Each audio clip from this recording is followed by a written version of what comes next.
பஞ்சாப் கிங்ஸை பொறுத்தவரையும் இந்த மேட்ச் ரொம்ப குரூஷியலுங்க. பிளே ஆஃப் போனோம்னா 2 மேட்சையும் ஜெயிக்கணும் அப்படின்ற வகையில முதல் மேட்சே வந்து ஒரு பக்கம் தோத்துருக்காங்க. ஸோ இந்த தோல்விக்கு அப்புறம் கேப்டன் என்ன சொல்லுவாரு அப்படின்றது தான் பார்க்க போறோம். ஸோ என்ன நினைக்கிறீங்க இந்த தோல்வியை பத்தி? ஸோ ஃப்ரஸ்ட்ரேஷனா இருக்கு. நாங்க வந்து கரெக்டா வந்து பவுலர்ஸ் வந்து கரெக்டா பவுல் பண்ணல அந்த ஃபர்ஸ்ட் 6 ஓவர்ஸ்ல. ஸோ அதுவும் பவர் பிளேல வந்து நீங்க இந்த மாதிரி பால் ஸ்விங் ஆகிற டைம்லலாம் பார்த்தீங்கன்னா விக்கெட் எடுத்துருக்கணும். அந்த இடத்துல விக்கெட் எடுக்காம விட்டது கொஞ்சம் தப்பா போயிருச்சு. அது மட்டும் இல்லாம கேம் க்ளோஸ் கேமா போச்சு. ஸோ அந்த என்னதான் க்ளோஸ் கேமா போயிருந்தாலும் எங்களுக்கு ஹெல்ப் பண்ற விதமா எதுவுமே நடக்கல அப்படின்றத சொல்லியிருந்தாரு. ஸோ கடைசி ஓவர்ல ஒரு நோ பால் போட்டோன்னா உங்களுக்கு நம்பிக்கை வந்திருக்குமே அப்படின்றத கேட்டாங்க. ஆமா, ஸோ எங்களுக்கு நோ பால் போட்டோன்னா கொஞ்சம் ஹோப் இருந்தது. ஏன்னா அதுக்கேற்ற மாதிரி லிவிங்ஸ்டன் ஒரு நாக் ஆடிட்டு இருந்தாரு பாருங்க, வேற லெவலான நாக் தெறிக்க விட்டுட்டு இருந்தாரு. கொஞ்சம் நம்பிக்கை இருந்தது. பட் என்ன பண்றது? ஸோ எல்லாம் இந்த மாதிரி விஷயங்கள் ஒரு சில இடத்துல நடக்க தான் செய்யும். கடைசியில் பார்த்தீங்கன்னா முடிவு எங்களுக்கு சாதகமா வரல, ஆப்போசிட் டைமுக்கு போயிருச்சு வெற்றி அப்படின்றத வருத்தத்தோட தெரிவிச்சிருந்தாரு. பட் ஜெயிச்சிருக்கலாம். பட் அது ரொம்ப கஷ்டங்க. 200 ரன் சேசிங்ன்றது வேற. ஆனா 213 ரன் எக்ஸ்ட்ரா ஒரு 13 இருக்கும்போது அந்த பிரஷர் இருந்துகிட்டே இருக்கும்.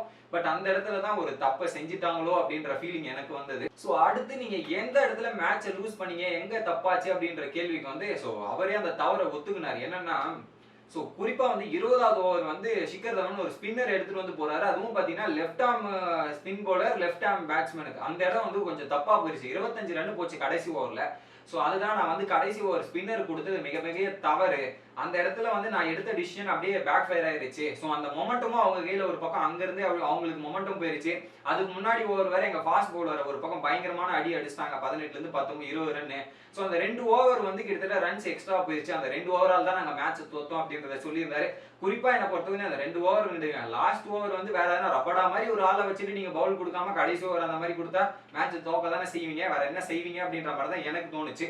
ஸோ குறிப்பா வந்து எங்க பவுலர்ஸ் வந்து விக்கெட் எடுக்க வேண்டிய சுச்சுவேஷன்லாம் விக்கெட் எடுக்கல. பாலை வந்து பிச் பண்ணி கரெக்டான பொசிஷன்ல போட்டு ஸோ அந்த ஸ்விங் ஆகும்போது பாலை வந்து விக்கெட் எடுத்துருக்கணும். பால் போட்டு அந்த இடத்துல விக்கெட் எடுக்க முடியல. ஸோ இந்த மாதிரி பிச்சை பொறுத்தவரையும் விக்கெட் எடுக்கலன்னா ரன்ஸ் போயிட்டே தான் இருக்கும். சரி, நீங்க விக்கெட் எடுக்கலாம் பரவாயில்ல, உங்களோட லைன் அண்ட் லென்த்தையும் கரெக்டான ஏரியாவை பார்த்துருந்தா கரெக்டா ரன்னை குறைச்சிருக்கலாம். அந்த இடத்துலயும் எங்க பவுலர்ஸோட பிளான் எல்லாமே எக்ஸிக்யூட் பண்ண முடியல, எல்லாமே ஃபிளாப்பா போயிருச்சு அப்படின்றத ஓப்பனாவே ஒத்துக்கிட்டாரு. குறிப்பா பாத்தீங்கன்னா நாங்க எல்லா இன்னிங்ஸ்லயுமே பாத்தீங்கன்னா 50ல இருந்து 60 ரன் வந்து பவர் பிளேல கொடுத்துடுறோம். அந்த பவர் பிளேல இந்த மாதிரி ரன் கொடுக்க கூடாது. ஸோ என்னதான் விக்கெட் எடுத்தாலுமே இந்த ரன் ஒரு பக்கம் போனது வந்து ஆப்போசிட் டீமுக்கு ஒரு பெரிய அட்வான்டேஜ் தான் போய் சேருது. ஸோ இந்த மாதிரி ஒரு சில விஷயங்கள்லாம் நடந்துட்டு இருந்தா எப்படிங்க மேட்ச் ஜெயிக்க முடியும் அப்படின்ற மாதிரி ரொம்ப வருத்தத்தோட தெரிவிக்கிறாரு. கடைசியா பாத்தீங்கன்னா சரி அப்படிதான் பவுலர்ஸ் இப்படிலாம் போட்டிருக்காங்க, இதெல்லாம் பண்ணியிருக்காங்கன்னு ஒரு விஷயம் நம்ம பார்த்தா செகண்ட் இன்னிங்ஸ் ஆரம்பிக்கும் போது பாத்தீங்கன்னா மொதல் ஓவர் மெய்டன் ஆயிருச்சு. ஸோ இந்த மாதிரி ஒரு 200 213 ரன் சேஸ் பண்ணும்போது மொதல் ஓவர் மெய்டன் மெய்டன் வந்த பிறகு செகண்ட் ஓவர்ல ப்ரெஷர் இருக்கும். அந்த ப்ரெஷர்ல தான் நானும் அவுட் ஆனேன். ரன் ஃபர்ஸ்ட் ஓவர் டாட் ஆயிடுச்சு, அடிக்கணும்னு போய் நானும் அவுட் ஆயிட்டேன்.